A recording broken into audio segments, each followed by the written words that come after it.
विकास आपल्या आईवडिलांचा एकुलता एक मुलगा होता. विकासचा जन्म एका खेडेगावात झाला होता, पण तो 5 वर्षाचा असल्यापासूनच शहरात आपल्या मावशीकडे राहत होता. त्याचे आईवडील गावाला शेती करायचे. शेती हेच त्यांच्या उत्पन्नाचे साधन होते. तशी त्यांना शेती भरपूर होती. विकासचे वडील गावचे पाटील होते, श्रीमंत होते. पण विकास एकुलता एक असल्यामुळे त्याला शिक्षण चांगले भेटावे म्हणून विकास शहरात मावशीकडे राहायचा. विकासला खेडेगाव आणि खेडेगावातील माणसे अजिबात आवडत नव्हते. तो सुट्टीला देखील आपल्या आईवडिलांकडे राहायला येत नव्हता. आला तरी 2-3 दिवस परत जायचा. त्याचे आईवडील त्याला सांगायचे, खेडेगावातील माणसे चांगले असतात, मायाळू असतात. पण विकासच्या ते डोक्यावरून जात होते. दिवसामागून दिवस जात होते. विकासचे शिक्षण पूर्ण झाले होते आणि तो मोठ्या कंपनीत सॉफ्टवेअर इंजिनियर म्हणून कामाला सुद्धा लागला होता. त्याने स्वबळावर शहरात 3 BHK फ्लॅट घेतला होता. तो त्याच्या आईवडिलांना शहरात राहण्यासाठी खूप आग्रह करायचा. पण विकासचे आईवडील शेती सोडून येत नव्हते आणि विकास शहर सोडून खेडेगावात येत नव्हता. विकासच्या आईवडिलांनी विचार केला की विकासची नोकरी चांगली आहे, घरातसुद्धा कशाचीच कमी नाही. आता विकासच्या लग्नाचे वय झाले आहे, पण इतक्या लवकर विकास लग्नाला तयार नव्हता. तो नको म्हणत असताना देखील विकास आईवडिलांनी परस्पर विकासला मुलगी पाहण्याचा कार्यक्रम सुरू केला होता. त्यांच्या पाहुण्यांमधील एकाने विकाससाठी मागणी आणली होती. विकासचे आईवडील आणि काही मोजकी माणसे मुलगी पाहायला गेले. पाहण्याचा कार्यक्रम झाल्यावर त्यांना मुलगी खूप आवडली आणि ते मुलीचे काही फोटो विकासला पाठवण्यासाठी घरी घेऊन येतात. दुसऱ्या दिवशी त्यांनी विकासला फोन केला आणि त्याला सांगितले की त्यांनी त्याच्यासाठी मुलगी पाहिली आहे. त्यांना खूप आवडली आहे असे ते सांगतात की आम्ही तुला मुलीचे फोटो पाठवले आहेत, फोटो पाहून घे आणि पसंत आली तर होकार दे. तरी विकास त्यांना सांगत होता की मला आता लग्न करायचे नाही आणि ते पण खेडेगावातल्या मुलीसोबत. विकासचे वडील त्याला खूप समजावतात.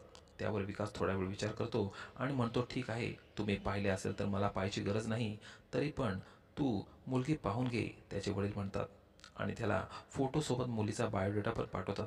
विकासला पोस्ट मिळते.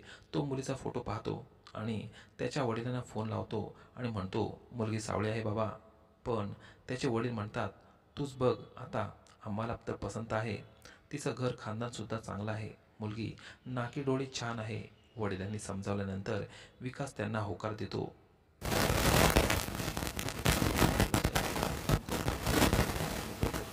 आणि बैठकीत लग्नाची तारीख 2 महिन्यानंतर ठरते.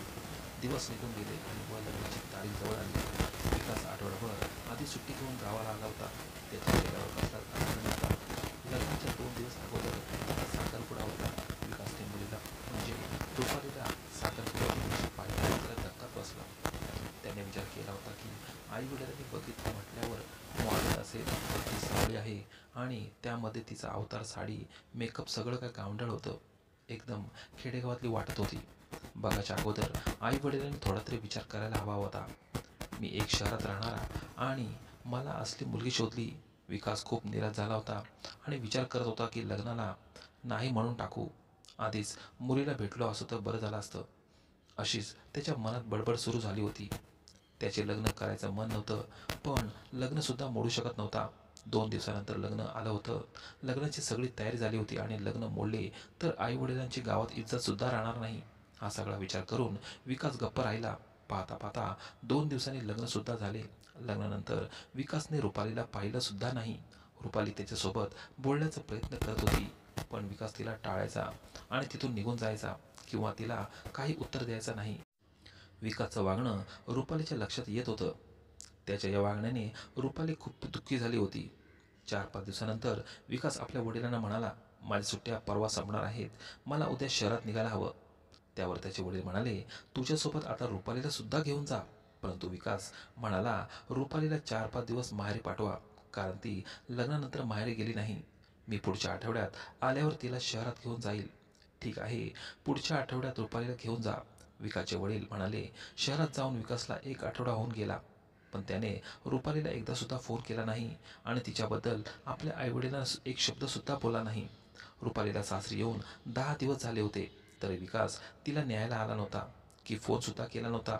विकासच्या वडिलांनी विकासला फोन केला की आता तरी रुपालीला शहरात घेऊन जा.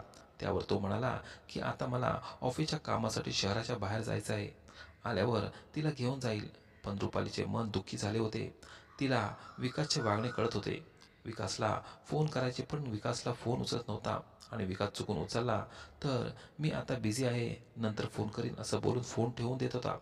जेव्हा जेव्हा विकासचे वडील रुपालीला शहरात घेऊन जायचे सांगत होते तेव्हा तेव्हा विकास वेगवेगळी कारणं सांगत होता. एक महिना असाच निघून गेला. आता विकासच्या वडिलांना सुद्धा लक्षात आलं होतं की विकासला रुपालीला त्याच्यासोबत शहरात घेऊन जायचं नाही.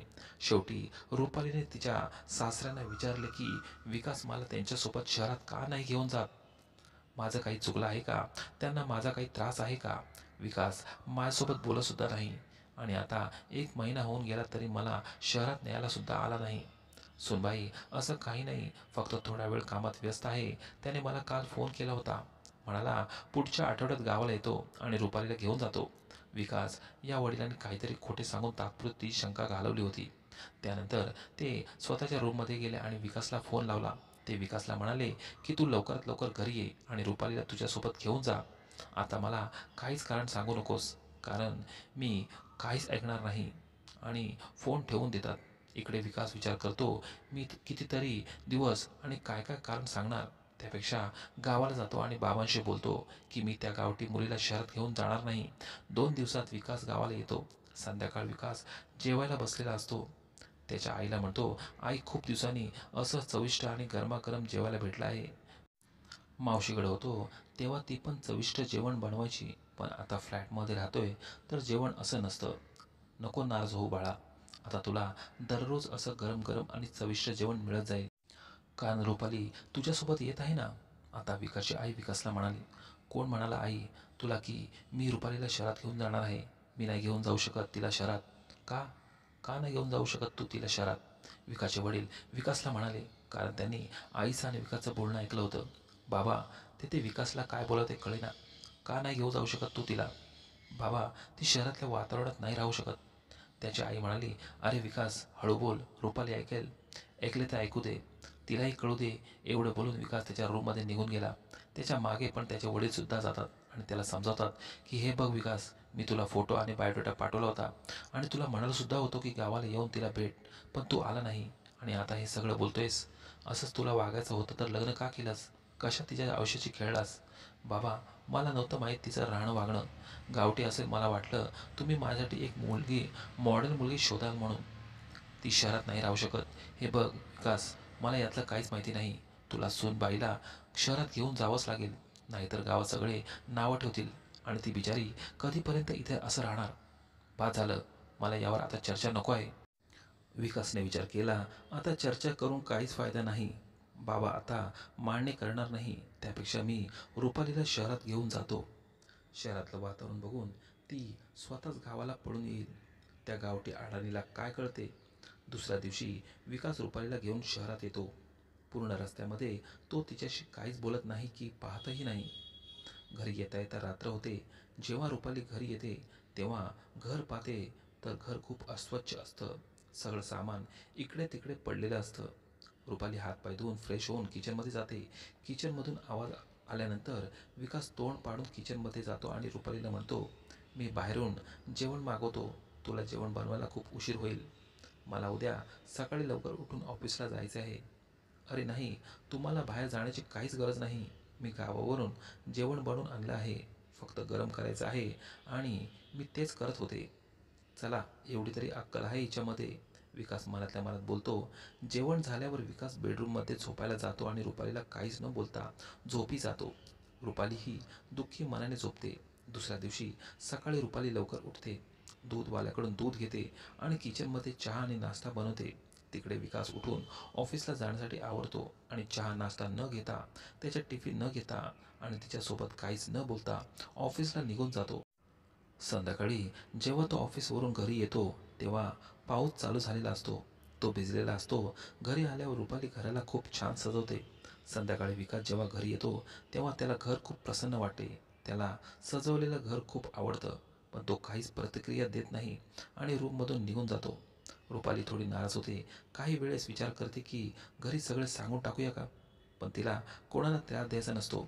सगळे काळजी करत बसतील म्हणून ती सगळं सहन करत होती. सांगून तरी काय होणार फायदा? आयुष्यभर आपल्याला विकाससोबतच राहावं लागेल. असा विचार करून ती गप्प बसण्याची. रविवार असल्यामुळे विकासला ऑफिसला सुट्टी होती आणि विकासचा बड्डेसुद्धा होता. सकाळी उठल्यावर रुपाली विकासला हॅपी बर्थडेसुद्धा म्हणते. तो काहीच प्रतिक्रिया देत नाही आणि थँक्स न बोलता पेपर वाचायला लागतो. रुपाली विचार करते की आमच्यामध्ये बोलणी होत नसलं म्हणून काय झालं? माझ्या नवऱ्याचा तर बड्डे आहे, त्यामुळे काहीतरी स्पेशल बनवायलाच हवं. तिने जेवणासोबत खीर आणि गुलाबजामसुद्धा बनवलं होतं. विकास त्याच्या ऑफिसच्या मित्राने मैत्रिणींना कोणत्या तरी रेस्टॉरंटमध्ये पार्टी देण्याचा विचार करत होता आणि विचार करत होता की आताच त्यांना फोन लावून आमंत्रण देऊ. त्यांना फोन करायला तो मोबाईल हातात घेतोय की दारावरची बेल वाजते. विकास जसा दरवाजा खोलतो तसे सगळे मित्र आणि मैत्रिणी जोरजोरात ओरडतात, सरप्राईज आणि केक घेऊन येतात. आधी त्यात त्याच्या मित्रांमध्ये काही लग्न न झालेले मित्र, काही मैत्रिणी, एक विदेशी मैत्रीण आणि लग्न झालेल्या मित्रांनी त्यांच्या बायकांना सुद्धा आणलेलं असतं. त्यांच्या बायका चांगल्या नोकरीला होत्या आणि त्यांचं राहणं वागणं खूप सुशिक्षित होतं. विकासला खूप टेन्शन आलं होतं. तो विचार करत होता की अरे, हे सगळे घरी का आले? आता मला त्यांना या गावठी अडाणी रुपालीसोबत ओळख करून द्यावीच लागेल. त्याचे मित्र त्याच्याकडे पाहून बोलतात, काय झालं विकास, सरप्राईज आवडलं नाही का? विकास म्हणतो, अरे नाही, तसं काही नाही. ते मला वाटलं नव्हतं की तुम्ही सगळे असे याल आणि मला सरप्राईज द्याल. सगळे त्याला बड्डे विश करतात. त्यातला एक मित्र म्हणतो, अरे विकास, घर किती स्वच्छ आहे आणि सजावट पण खूप सुंदर केली आहे. वहिनी, घरी आल्यावर घराचं रंगरूपच बदलले. नाहीतर आम्ही मागच्या वेळेस आलो होतो तेव्हा घर पाहण्यासारखं होतं आणि सर्व हसायला लागतात. यावर विकास विचार करतो की तिला बाकीचे येतेच काय, फक्त जेवण आणि हे या दोनच गोष्टी येतात. फक्त हेच चांगलं का? यावर विकास हसून म्हणतो की हा बाबा, हे सगळं रुपालीनेच केलं आहे. त्यांचा आवाज ऐकून रुपाली बाहेर येते. तेव्हा विकासच्या एका मित्राची बायको तिला हाय बोलताना हात पुढे करते. तेव्हा रुपाली तिला हात जोडून नमस्ते करते. सगळे मित्रमैत्रिणी तिला नमस्ते करतात. हे सगळं बघून विकासचे तोंड पडतं. तो रुपालीकडे पाहतो आणि आत जायचा इशारा करतो. रुपाली आत जाताना सगळ्यांना पाणी देते. पाणी देऊन ती परत जात असते आणि जे तिने गुलाबजाम आणि खीर बनवली होती त्याची प्लेट भरते आणि त्यामध्ये मार्केटमधून आणलेले वेफरसुद्धा ठेवते. बाहेर जाऊन ती नाश्ता सगळ्यांना देते. तेव्हा त्यातली एक मैत्रीण म्हणते, अरे वहिनी, तुम्ही पण आमच्यासोबत बसा, गप्पा मारा. जेव्हापासून आलोय तेव्हापासून पाहते तुम्ही कामच करताय. त्यांच्या म्हणण्यावर रुपाली तेथे सगळ्यांसोबत बसते. ती सगळ्यांना नाश्त्याचा आग्रह करते. नाश्ता केल्यावर सगळे तिचे कौतुक करतात. विकासच्या मित्राची बायको म्हणते, तुम्हाला जेव्हा वेळ असेल तेव्हा मला गुलाबजाम बनवायला शिकवा. मला असे चांगले गुलाबजाम बनवता येत नाहीत, कायम बिघडतात. विकाससुद्धा नाश्ता करतो. त्याला स्वतःला सुद्धा सर्व डिशेस आवडतात. मनात तो कौतुक करतो, पण तोंडाने मात्र बोलत नाही. त्यातली जी एक विदेशी मैत्रीण होती ती सुद्धा नाश्त्याचे कौतुक करते आणि सगळ्यांसोबत गप्पा मारू लागते. सगळेजण गप्पा गोष्टीमध्ये व्यस्त होऊन जातात. रुपालीला मात्र खाली मान घालून गुपचूप बसलेले असते. तेव्हा विकासचा एक मित्र म्हणतो, अरे वहिनी, तुम्ही गप्प का बसलात? तुम्ही सुद्धा आमच्याशी गप्पा मारा की. तेव्हा विकास विचार करतो की सगळेजण इंग्लिशमध्ये बोलत आहेत. या गावठी अडाणीला काहीच समजत नसेल, ती काय बोलणार? त्याच वेळेस ती विदेशी मुलगी रुपालीला इंग्लिशमधून विचारते की तुम्ही पहिल्यांदा मुंबईसारख्या मोठ्या शहरात आल्या आहात का? तेव्हा विकास म्हणतो की हिला काही समजले नसेल, काय विचारलं आहे ते. तेव्हा रुपाली काही बोलायचे आतच विकास म्हणतो की बस, पण पुढे विकासला काय बोलावं तेच कळत नव्हतं. तेव्हा रुपाली सगळ्यांना बोलते की yes, this is my first time in Mumbai. However I had already been Mumbai for interviews. जशी रुपाली बोलून थांबते तसा विकास तिच्याकडे खूप आश्चर्याने पाहत होता. विकासचा एक मित्र हसून म्हणतो की अरे वा वहिनी, तर तुझ्यापेक्षा चांगले ॲक्सेंट इंग्लिश बोलतात. आणि सगळे जोरदार हसायला लागतात. थोड्या वेळाने सगळे हॉटेलमध्ये जेवायला जातात आणि तिथून सगळे आपापल्या घरी गेले. पण विकास अजूनसुद्धा रुपालीसोबत बोलत होता. घरी आल्यावर विकास रूममध्ये गेला आणि लगेच त्याच्या वडिलांना फोन लावला आणि म्हणाला, बाबा, रुपालीचे शिक्षण काय झाले आहे? तू हे सगळे काय विचारतोस? काय झाले का? तुला आम्ही बायोडेटा पाठवला होता ना, तू पाहिला नाहीस का? विकास हे एकदाच फोन कट करतो आणि रुपालीचा बायोडेटा मोबाईलमध्ये शोधतो. त्याला बायोडेटा दिसतो आणि त्यामध्ये शिक्षण लिहिलेले असते, PhD इन इंग्लिश लेक्चरर. तेवढ्यात विकासच्या वडिलांचा विकासला फोन येतो आणि ते असं म्हणतात, काय भेटला काय? काय पाहत होतास? विकास हळूच हो म्हणतो. त्यावर त्याचे वडील म्हणतात, अरे गाढवा, ती तुझ्यापेक्षा जास्त शिकलेली आहे आणि तुझ्यापेक्षा जास्त कमवत होती. ते तर लग्नामुळे तिचे कॉलेजची नोकरी तिने सोडली. हे ऐकून विकासला रात्रभर झोप आली नाही. तशी आता रुपाली हळूहळू त्याला आवडायला लागली होती. तिचं राहणीमान शहरात आल्यावर बदललेलं होतं आणि शहरात आल्यामुळे तिचा रंगसुद्धा खुलला होता. पण एकच अडचण होती, ते म्हणजे ती गावठी आणि अडाणी बोलायची. पण कालच्या प्रसंगानंतर कळाले होते की ती शिकलेली आहे. आपण उगाच तिला वाईट वागणूक दिली हे त्याच्या मनात चलत होते. त्यामुळे तो रात्रभर झोपला नाही. तो सकाळी उठून चहा नाश्ता करून ऑफिसला निघून जातो. पण तो खूप अस्वस्थ होतो. त्याचे ऑफिसमध्ये कोणत्याच कामामध्ये लक्ष लागत नव्हते. त्याला रुपालीची माफी मागायची होती, पण घमंड आडवा येत होता. तो संध्याकाळी ऑफिसवरून घरी परत येतो तेव्हा रुपाली आणि विकास रात्रीचे जेवण करत असतात. जेव्हा विकास रुपालीला म्हणतो की बाबा म्हणत होते तू शहरात नोकरी शोधत आहेस, तेव्हा रुपाली होम असल्याने म्हणाली, आज सांगितले का, ते पण 2 महिन्यानंतर. विकास तिच्याकडे आश्चर्याने पाहतो आणि म्हणतो, नाही, ते नाही, मी विसरलो होतो. मग कधी लक्षात आले? काल रात्री बायोडेटा बघितल्यानंतर. रुपाली हसत बोलली. विकास यावर काहीच बोलला नाही आणि गप्प बसला आणि मान खाली घालतो आणि हळूच म्हणतो, सॉरी. मग रुपाली बोलते, बरं विकास, जर मी एवढी शिकलेली नसते तर आपलं जीवन असं चालू राहिलं असतं का नाही? मी हळूहळू बदलायचा प्रयत्न करत होते, फक्त त्याला वेळ नक्कीच लागत असता. तू मला हळूहळू आवडी लागली होती. मला वाटलं की तू असेच काही, पण सॉरी. पण पुढे जाऊन जर मला लग्नाविषयी कोणी सल्ला मागितला तर मी त्याला नक्कीच सल्ला देईल की एकदा मुलीला भेटा आणि तिचा बायोडेटा नक्कीच पहा. विकास रुपालीला म्हणाला आणि दोघेही हसायला लागले. तर मग मित्रांनो, तुम्हाला आमची स्टोरी कशी वाटली आम्हाला कमेंट बॉक्समध्ये नक्कीच कळवा. अशाच नवीन नवीन स्टोरी ऐकण्यासाठी आमच्या चॅनेलला लाईक, शेअर आणि सबस्क्राईब करायला विसरू नका. धन्यवाद.